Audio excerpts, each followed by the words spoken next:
Sevgili seyirciler, şimdi size bir klip seyrettireceğiz. Ama bu klip uzaklardan bir kardeşimize ait.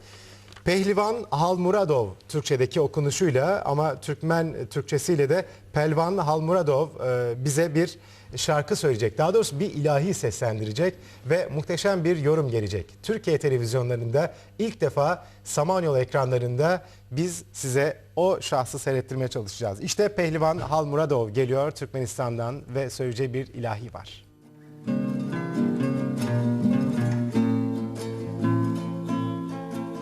Arşın günlerine adı nurdan yalan, adı asmanlı Ahmet, yerde Muhammed falan.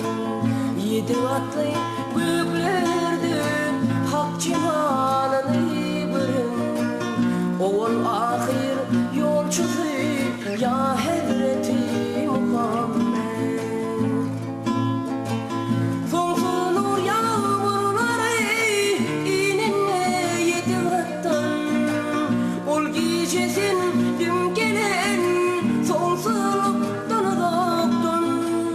Melekler zerre uçtular haktan, ol gecesindim gelen ya Hazreti Muhammed. Güneşlerin gecenin nurunu secdedin, yıldızlar çağ içinde elimi secdedin.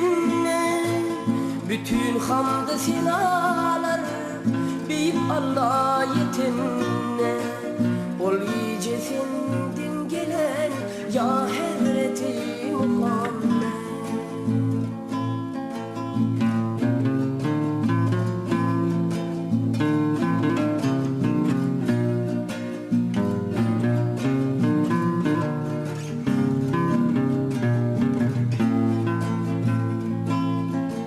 Kabe'de bu taşları yere yığsan bolunna, kapırlan baydakları bıyığına sığınanna. Mün yıllık kapıradı evidilik sününde, ol gecesindim gelen ya Hazreti Muhammed. Ol gece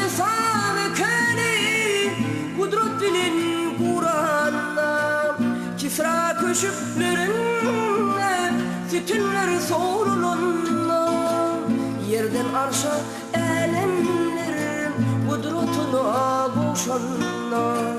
Ol gecesindim gelen ya Hazreti Muhammed.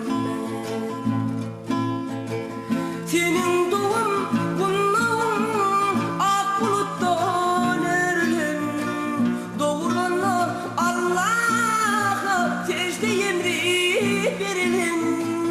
alnında elimlerin rahmet nuru bürülün, elimlerin yeyesin ya Hazreti Muhammed.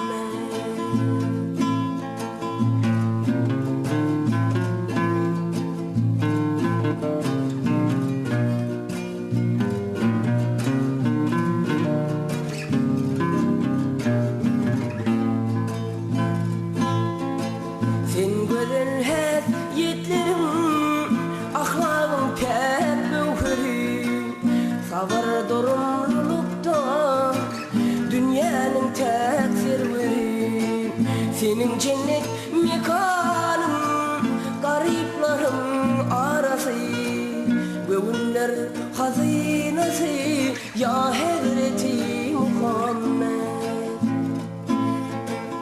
Sana şayet sonsuzluk buğunun derimi tam, sana şayet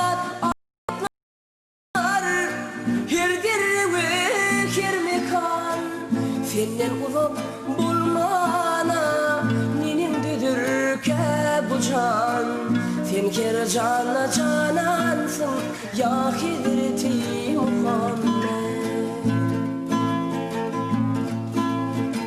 Madraç gece bir açılının gök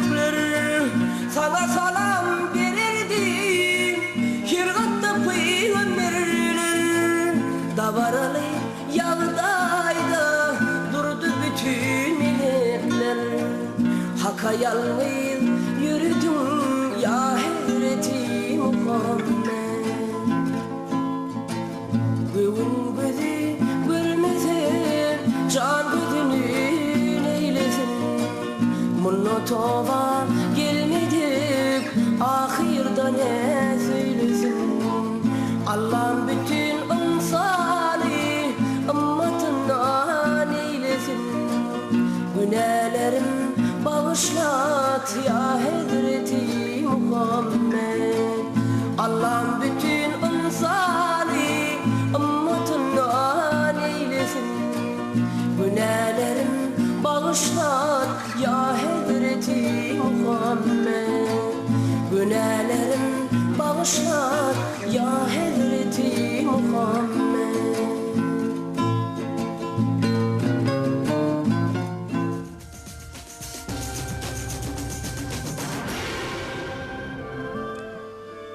Bir Yudum Hikaye'de Herkes Soyuna Çeker isimli hikayeyi okuyacağız size sevgili seyirciler. Paylaşılmış hikayeler kitabı.